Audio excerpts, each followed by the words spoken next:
नमस्ते, good evening. कैसे हैं आप सभी लोग? इस एक्साइटिंग वर्ल्ड कप जो कंटिन्यू हो रहा है, इसके बीच हम लोग हाजिर हैं एक और वीकली चर्चा के लिए। तो आज हम लोग देखेंगे लास्ट वीक में हुए कुछ बड़े मैचेस के नतीजे और सुपर 8 की तस्वीर ऑलमोस्ट क्लियर है। 7 टीमें क्वालिफाई हो गई हैं, उस पर चर्चा करेंगे और बाकी कुछ खबरें इंडिया वुमेन टूर की और रणजी से। तो मेरे साथ एज यूजुअल पुनीत जुड़ चुके हैं। नमस्ते पुनीत, कैसे हैं आप? नमस्ते धवल, मैं अच्छा हूँ। और कैसे हैं सारे मेरे व्यूअर्स का वेलकम है हमारे नए शो पे। और हम मोस्टली अभी world cup T20 world cup चल रहा है 2026, तो हम उसी की बात करेंगे और क्या वर्ल्ड कप रहा। अभी तक सुपर 8 शुरू नहीं हुआ है, लेकिन मेरे मायने में तो ये one of the best T20 world cup अभी तक रहा है। इतना एक्साइटिंग रहा है और काफी शॉकिंग रिजल्ट्स मिले हैं, काफी अनएक्सपेक्टेड रिजल्ट मिले हैं, जिसके बारे में आज हम चर्चा करेंगे। तो धवल ठीक है, आई थिंक ब्रेकिंग न्यूज से चालू करते हैं। और Australia has been knocked out of this ongoing T20 world cup. तो I think first big team जो सुपर 8 पहुंचने में नाकामयाब रही वो ऑस्ट्रेलिया है। मुझे नहीं याद है लास्ट टाइम कब ऑस्ट्रेलिया ग्रुप स्टेज में ही नॉकआउट हो गया था T20 वर्ल्ड कप में। मुझे बहुत सारे स्टैट्स ढूंढने पड़ेंगे। तो फर्स्ट रिएक्शन पुनीत, एक्सपेक्टेड था ऑस्ट्रेलिया की टीम में बहुत सारे लोग चोटिल थे, नहीं थे हाजिर, या डू यू स्टिल थिंक कि एटलीस्ट सुपर 8 तो पहुंचना था उनको? हाँ, मतलब ऑस्ट्रेलिया का नाम सुनते ही हमको लगता है कि भाई ऑस्ट्रेलिया इतनी जल्दी तो हार मानने वालों में से है नहीं। और इतनी जल्दी एग्जिट, मैंने स्टैट देखा था 2009 T20 वर्ल्ड कप के बाद ये दूसरी बार है जब वो ग्रुप से बाहर हुआ है। 17 साल तो मतलब हाँ, 17 साल के बाद। और लेकिन ऑस्ट्रेलिया का आप जब नाम सुनते हैं तो ऑस्ट्रेलिया के नाम में आपको एक खौफ, एक डर भी दिखता है कि भाई ये टीम तो मतलब फाइनल में जाएगी, आपको हराएगी। और हर एक टीम का यही मकसद रहता है कि भाई आप ऑस्ट्रेलिया को हराएं, ऑस्ट्रेलिया को हराएं, ऑस्ट्रेलिया को हराएं। और जैसा जिम्बाब्वे को मौका मिला और जिम्बाब्वे ने उस मौके को पूरी अच्छी तरह से बुलाया, लेकिन फिर भी हमें लग रहा था कि ऑस्ट्रेलिया श्रीलंका को आराम से हरा देगी। लेकिन पदम निशंका ने क्या पारी खेली, मतलब one of the best of this innings of this T20 world cup और एनी T20 वर्ल्ड कप। मतलब बहुत ही बेहतरीन पारी खेली और उस एक पारी की वजह से ऑस्ट्रेलिया नॉकआउट हो गई। लेकिन अगर ऑस्ट्रेलिया की तरफ से बात करें तो किसी भी प्लेयर में वो बात नजर नहीं आई कि वो इस मतलब वर्ल्ड कप को जीतने के मंसूबे से आया था। चाहे आपको ट्रेविस हेड की बात कर लें, चाहे वो ग्लेन मैक्सवेल की बात कर लें, इवन इनके उनके जो बेहतरीन स्पिनर हैं T20 के एडम ज़म्पा, सारे साधारण प्लेयर की तरह साबित हुए और जिसकी वजह से ऑस्ट्रेलिया जो है इस बार नॉकआउट हो गई। नो डाउट बहुत बड़ी टीम है, लेकिन इतना बड़ा अपसेट हमने तो एक्सपेक्ट नहीं किया था, क्योंकि लोग बोल रहे थे ग्रुप ऑफ डेथ जो है वो साउथ अफ्रीका वाली ग्रुप को ग्रुप ऑफ डेथ बोल रहे थे, हम क्रिक वाले इंग्लैंड वाली ग्रुप को ग्रुप ऑफ डेथ बोल रहे थे, लेकिन ग्रुप ऑफ डेथ कोई और ही ग्रुप निकली। और मतलब यही मजा है इस T20 वर्ल्ड कप का। इसके लिए मैं बोल रहा हूँ कि ऐसा T20 वर्ल्ड कप शायद पहले नहीं हुआ और इतना एक्साइटिंग आई डोंट थिंक कि और किसी भी वर्ल्ड कप की शुरुआत हुई है। तो ये बहुत ही अच्छे साइंस है क्रिकेट के लिए और इस वर्ल्ड कप। जी बिल्कुल, I think most of the things आपने कवर कर लिया। Just to add, I think last 2 match जो ऑस्ट्रेलिया ने खेले हैं, दे ओनली पिक 4 विकेट्स। तो जिम्बाब्वे और श्रीलंका के सामने सिर्फ 4 विकेट पिक करना वो आपको बताता है कि PAT Cummins, Mitchell Starc, Hazlewood और इन सब का ना होना कितना बड़ा लॉस था। दैट्स द रीजन ऑस्ट्रेलिया अपने आप को इस मुकाम पे पा रहा है। ऑफ कोर्स आज जिम्बाब्वे आयरलैंड का मैच जो वॉश आउट हुआ उसकी वजह से जिम्बाब्वे को एक पॉइंट मिल गया, मगर still Zimbabwe was the world cup deserving team. तो I am very happy for Zimbabwe. ना सिर्फ सुपर 8 क्वालिफाई किया है उन्होंने, they have also earned automatic qualification for 2028 T20 World Cup as well. तो congratulations to Zimbabwe. I think Uganda से एक बार हारे थे 2024 वर्ल्ड कप में, क्वालिफाई नहीं किया जब 20 टीमें थी। तो बहुत सारे डिसअपॉइंटमेंट के बाद कुछ अच्छी खबरें आई हैं जिम्बाब्वे के लिए। तो congratulations to every team member and every national people of Zimbabwe. It's a big occasion. और जिम्बाब्वे सुपर 8 में India, South Africa, West Indies वाले ग्रुप में गया है। Of course difficult है जिम्बाब्वे के लिए, but they have nothing to lose. I think they are going to be very dangerous. तो ठीक है, आगे बढ़ते हैं। I think हमने लास्ट शुक्रवार तक एनालाइज किया था। शनिवार, रविवार, सोमवार 3 दिन। सोमवार को ऑस्ट्रेलिया बाहर हुआ, रविवार को ग्रेटेस्ट राइवलरी, क्या हमें आई थिंक ग्रेटेस्ट वर्ड क्या, मैं तो बोलता हूँ राइवलरी भी बोलना। आई थिंक सूर्य कुमार यादव के साथ क्या कहेंगे आप 2 सेंटेंस में इंडिया पाकिस्तान के इस मैच के ऊपर? मतलब जैसे हमने पहले भी बात किया था कि ये जितना भी हाइप क्रिएट किया जाता है या जो भी है, ये ब्रॉडकास्टर को मद्देनजर रखते हुए किया जाता है ताकि व्यूवरशिप बढ़े और उनका रेवेन्यू ज्यादा क्रिएट हो। लेकिन ये चीज हम पहले से कहते आए हैं, पहले से हम देखते आए हैं कि भाई इंडिया पाकिस्तान के जो मैचेस हुआ करते थे जब हम बच्चे थे, या फिर आप मेलबोर्न की भी बात कर लीजिए या फिर लास्ट T20 की वर्ल्ड कप की भी बात कर लीजिए, लेकिन अब वो मैचेस में वो अब दम रहा नहीं है, क्योंकि ये जो मैच हुआ इससे तो पूरा साफ पता चल गया कि अब मतलब अगर पाकिस्तान हमको हरा देता है ना तो वो अपसेट ही कहा जाएगा। अब वो इवन वाला कॉन्टेस्ट रहा नहीं है बिल्कुल भी, क्योंकि India are way miles ahead, चाहे वो आप बॉलिंग में कर लो या बैटिंग में कर लो, इवन फील्डिंग में भी कर लो।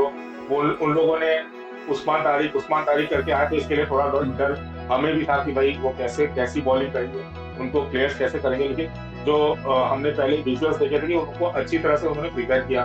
सूर्य यादव ने वैसी बॉलिंग करी, नेट्स में करी और काफी प्रिपरेशन किया। भले उस्मान तारिक को ने ज्यादा रन्स नहीं दिए, लेकिन हमने उनके खिलाफ कोई विकेट भी नहीं गवाया, तो सबसे अच्छी बात थी।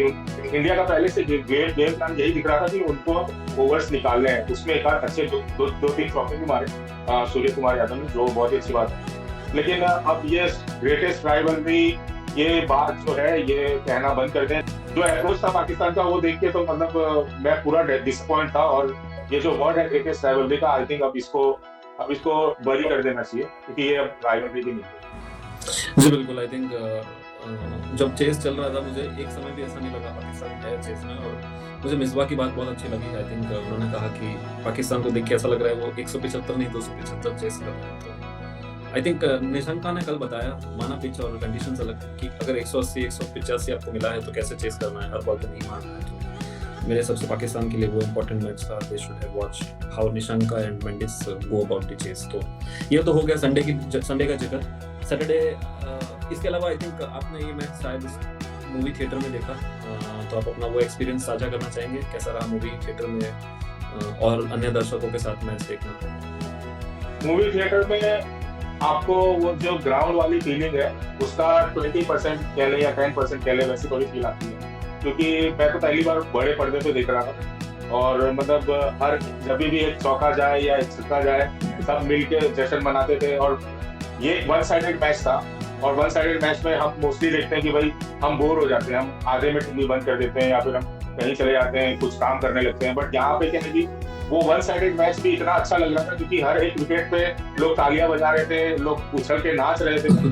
तो ये काफी अच्छा एक्सपीरियंस था, और यही है कि हमें स्पोर्ट्स जो है वो हमें जोड़ता है। मैं अपने बगल वाले को नहीं जानता था, वो मुझे नहीं जानते थे, लेकिन जब भी विकेट गिर रही थी पाकिस्तान की, हम तो साथ में चिल्ला रहे थे, एक दूसरे को क्लैप मार रहे थे। ना उसने मुझसे अपना नाम पूछा, ना मैंने उससे अपना नाम पूछा, लेकिन इट वाज अ स्पोर्ट जिसने हमें यूनाइट किया। तो ये साथ में बैठ के ये गेम का मजा लेने की बात ही अलग है। अगर आप स्टेडियम में नहीं जा सकते तो बड़े बड़े सोसाइटी में प्रोजेक्टर्स लगाए, आप वहां पे बैठ के देखिए, स्पोर्ट्स पार्क में जाइए, इवन मूवी थिएटर्स में जाइए, आपका एक्सपीरियंस अलग होगा, क्योंकि वहाँ की वाइब अलग होती है और काफी मजा आता है मैच देखने में, भले वो वन साइडेड ही थी। तो मुझे तो काफी मजा आया।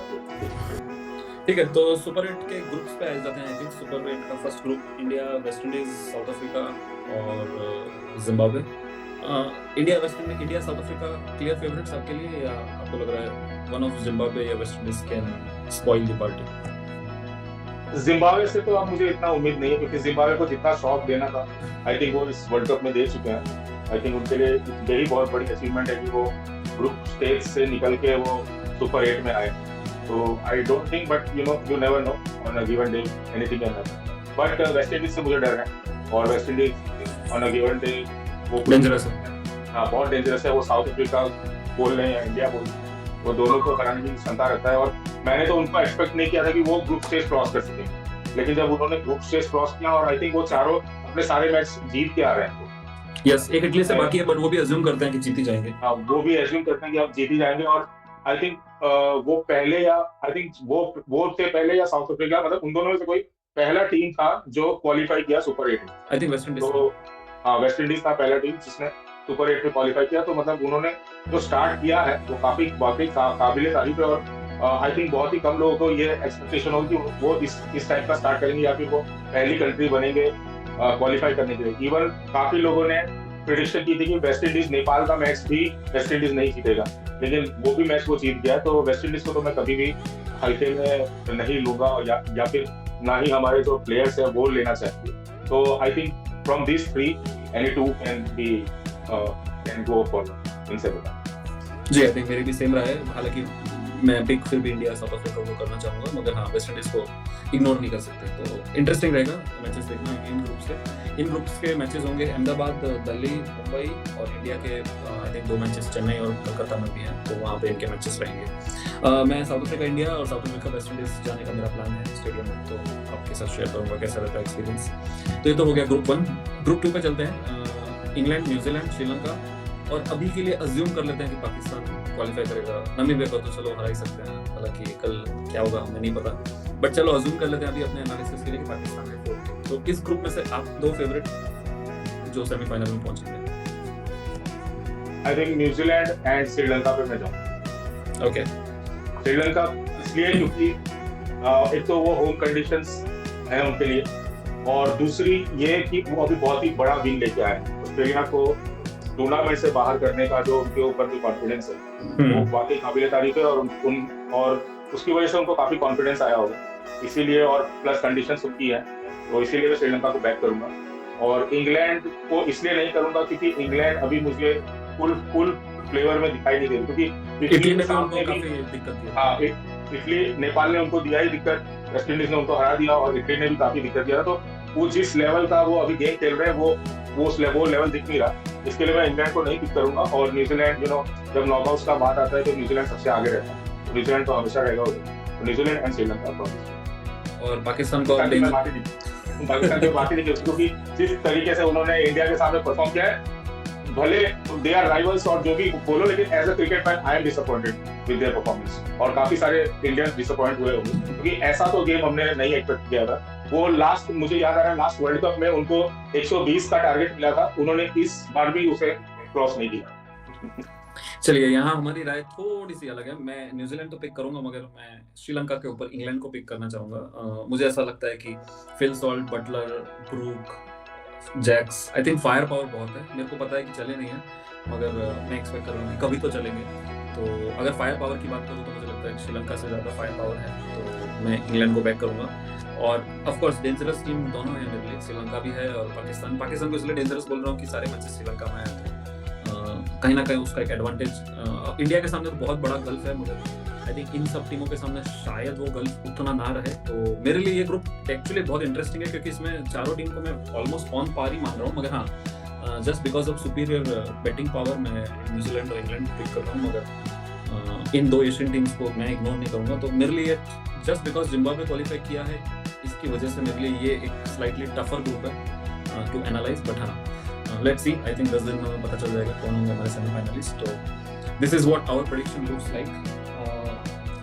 ओके, और एक और अच्छी न्यूज़ है, नेपाल ने स्कॉटलैंड को हराया, तो नेपाल की first win in 2 editions of T20 world cup, तो कांग्रेचुलेशंस। आई थिंक नेपाल के फैंस आज भी बहुत बड़े नंबर्स में आए थे, तो मैं तो पर्सनली बहुत हैप्पी हूँ कि finally they have something to cheer. तो एक couple of words on Nepal, आप कैसे याद रखेंगे उनको इस एडिशन में? England Nepal probably match of the season? नहीं, मैच ऑफ द सीजन तो साउथ अफ्रीका अफगानिस्तान ही है। या मैं कैसे बोल लेकिन हाँ, लेकिन इस वर्ल्ड कप का एंट्री बढ़ाने वाला जो मैच था वो इंग्लैंड और नेपाल ही था, क्योंकि हम सब एक्सपेक्ट कर रहे थे कि भाई एसोसिएट नेशंस हैं, फाइट देंगे, बट इतना नहीं देंगे, लेकिन जो फाइट उन्होंने इंग्लैंड को दिया, और उस मैच से जो इस वर्ल्ड कप की जो हाइप बढ़ी है, और जैसे हमने पहले भी बातें की, पूरा वानखेड़े जो है उनके फैंस नेपाल के समर्थक, नेपाल के फैंस से पूरा भरा हुआ था, और वो काफी अच्छे विजुअल्स देखने को मिले थे। और आई होप, मैंने आज का मैच उतना देखा नहीं, आज भी फुल होंगे उससे। तो नेपाल ने काफी कंट्रीब्यूट किया है, भले रिजल्ट्स अभी तक उनके फेवर में नहीं आए थे, लेकिन ये बहुत अच्छा लगा कि उनका आज शायद लास्ट मैच था, आज उनका लास्ट मैच था, और 2 एडिशन में फर्स्ट विन हुआ फाइनली वर्ल्ड कप, और फाइनली उनको एक विन मिला है। तो आगे चल के हम एक्सपेक्ट करते हैं कि वो काफी अच्छा करेंगे, और वर्ल्ड कप में वो भाग लेंगे, और काफी विन्स मिलेंगे। Okay, so on that note, I think congratulations to all the Nepal friends. Also congratulations to Scotland. Finally, इतने कम preparation time पे आके परफॉर्म करना आसान नहीं है, बट उन्होंने आया, इटली को हराया, इंग्लैंड को क्लोज फाइट दिया, आज भी क्लोज मैच था, तो congratulations to Scotland as well. Okay, तो on that note, anything else cricket world cup में जो आपको याद आता है जो हमने डिस्कस किया नहीं है? क्रिकेट वर्ल्ड कप में तो खैर हमने ऑलमोस्ट सारे पॉइंट्स कवर कर लिए। अब यही है कि अब सुपर 8 के लिए पिक्चर काफी क्लियर हो गया, तो अब जब सुपर 8 आएगा तब हमारी डिस्कशन और आगे बढ़ेगी। जी बिल्कुल, तो शनिवार से आई थिंक सुपर 8 स्टार्ट होगा। पहला मैच न्यूजीलैंड बनाम पाकिस्तान/यूएसए जो भी क्वालिफाई होगा उसका होगा कोलंबो में, तो शनिवार से आप सुपर 8 के साथ जुड़ सकते हैं। और रविवार को इंडिया का ओपनिंग मैच है। तो क्रिकेट वर्ल्ड कप पे हमारी निगाहें एज यूजुअल बनी रहेंगी। इसके अलावा भारतीय वुमेन्स टीम का ऑस्ट्रेलिया का दौरा, जो काफ़ी अच्छी शुरुआत हुई है। एक रेन कंट्रोल्ड T20 मैच में भारत ने ऑस्ट्रेलिया को 21 रन से हराया। ऑस्ट्रेलिया बहुत अच्छा खेल रहा था, मगर आई थिंक एक कलेप्स के बाद 133 ही बना पाया। और बारिश आई से पहले भारत ने शायद 5.5 या 6 ओवर के बीच में 50 पे 1 था। तो इंडिया के लिहाज से बहुत ही कंफर्टेबल विन। क्या आप एक्सपेक्ट कर रहे थे, मतलब इंडियन वुमेन्स टीम जाते ही फर्स्ट मैच में इतना रिमार्केबल परफॉर्मेंस? नहीं, मैं तो नहीं कर रहा, वो भी ऑस्ट्रेलिया में। तो इंडिया में होता तो एक बार हम एक्सपेक्ट कर भी लेते, लेकिन ऑस्ट्रेलिया में जाके, हालांकि आप ही लोगों ने मैच नहीं देखा होगा, मैंने भी नहीं देखा, खाली स्कोर कार्ड ही फॉलो किया था। लेकिन स्कोर कार्ड जब फाइनली देखा कि भाई DNS के थ्रू हम जीत चुके हैं, वो भी 21 रन से, तो that was quite a shocker, क्योंकि भले हम वर्ल्ड चैंपियंस हैं ODI वर्ल्ड कप के, लेकिन ऑस्ट्रेलिया है, उसको मतलब हराना इतना तो आसान है। जी बिल्कुल, और कुछ शॉकिंग कॉल्स भी थे ऑस्ट्रेलिया से। टाइला माइक्राथ जो उनकी डेजिग्नेटेड वाइस कैप्टन थी, I think she was dropped as well from the game. तो सम शॉकिंग मूव्स, बट हाँ, ये सीरीज कंटिन्यू रहेगी। आई थिंक 2 और T20 है, उसके बाद 3 मैच की ODI सीरीज है। और ODI में गुड न्यूज़ है कि प्रतिका रावल जो वन ऑफ द स्टार थी भारत की, she has finally making a comeback after an injury. तो इंटरेस्टिंग रहेगा कि क्या शेफाली से कंटिन्यू करेंगे या प्रतिका को मौका मिलेगा। तो जब ODI आएगा आई थिंक वो चर्चा का विषय रहेगा। तो all the best to our women's team. आपको पता ही है मल्टी फॉर्मेट टूर है, तो पॉइंट्स कैरी फॉरवर्ड होकर एंड में एक विनर डिसाइड होगा। तो वाइट बॉल के 2 पॉइंट्स हैं और टेस्ट मैच के 4 पॉइंट्स। तो India currently leading by 2-0 with points. तो let's see how it goes. और एक फाइनल अपडेट रणजी से है। सेमीफाइनल चल रहे हैं, जिसमें I think Jammu Kashmir is on the verge of history. Bengal के सामने कुछ 90 ऑड रन ही चाहिए उनको कल, और उनकी 8 विकेट अभी भी हैं। तो बंगाल में शामी ने 8 विकेट भले ही लिए हैं, but still Bengal is on the verge of getting out from this semifinal. तो शायद जम्मू कश्मीर का ये फर्स्ट फाइनल हो सकता है। तो एक हिस्टोरिक डे है कल। और उसके अलावा उत्तराखंड और कर्नाटक में आई थिंक कर्नाटक बहुत ही आगे है। 736 रन बनाए हैं, सामने उत्तराखंड के 140 पे 5 हो गए हैं। तो कोई आशा मुझे तो नहीं दिख रही कि उत्तराखंड इस मैच को बचा पाएगा। तो अभी तो कर्नाटक वर्सेस जम्मू कश्मीर का फाइनल होता हुआ दिख रहा है। तो बहुत ही बड़ा मोमेंट होगा वो, अगर ऐसा हो सकता है। तो इस पे भी हमारी निगाहें बनी रहेंगी। ओके, तो I think on that note, आपको लग रहा है हमने कुछ मिस किया? Anything that we last week आपने एक ट्रिविया पूछा था, most wicket taken in T20 world cup edition. क्या लगता है आपको? मुझे तो कुछ नहीं लग रहा था, मैंने तो सर्च किया। आई थिंक इसका एक आंसर है जो बहुत ही, मेरे को नहीं लगता ज्यादा लोग गैस कर पाएंगे, पर मैं भी नहीं गैस कर पाऊंगा बिना गूगल के। एक एडिशन में सबसे ज्यादा विकेट लेने के लिए 2 लेफ्ट आर्म सीमर हैं, और दोनों कंबाइंड हैं, दोनों ने शेयर किया है। फजल उक फारूकी अफगानिस्तान के और अर्शदीप सिंह भारत के। 17 विकेट लास्ट वर्ल्ड कप में हुआ है 2024 में। मेरे लिए फजल उक फारूकी इज डेफिनेटली शॉकिंग, क्योंकि मेरे को पता था उन्होंने अच्छी बॉलिंग की है, मगर 17 wicket is a big amount. तो it's a surprising number for me. तो ये है इस ट्रिविया का आंसर। रन्स का तो गेस करना थोड़ा आसान था, बट बॉलिंग में डिफिकल्ट था। अगर सबसे ज्यादा wickets in world cup in totality की बात करें तो शकील है शायद, बट हाँ, एक एडिशन में ये दोनों। तो ये है इसका सही जवाब। ओके, तो इस week have you come with any trivia? नहीं। ओके, चलिए मैं पूछ लेता हूँ। कंबाइंड वाला सर? हाँ ठीक है। हाँ, कंबाइंड वाला क्या? मतलब कंबाइंड हाईएस्ट विकेट टेकर इन T20। ओके, हाँ, तो आई थिंक यही आप बता सकते हैं जो पुनीत ने बोला है कि who is the combined highest wicket taker in the T20 world cups, जितने भी एडिशंस हुए उसको मिलाकर। तो ये जवाब आप हमें बता सकते हैं। जब अगले एपिसोड में आएंगे तब इसके सही आंसर के साथ आएंगे। Okay, so till that time हमारे साथ जुड़ने के लिए धन्यवाद। और अगले एपिसोड्स में भी हम चर्चा कंटिन्यू रखेंगे सुपर 8 और इंटरेस्टिंग मैचेस के लिए। नमस्ते।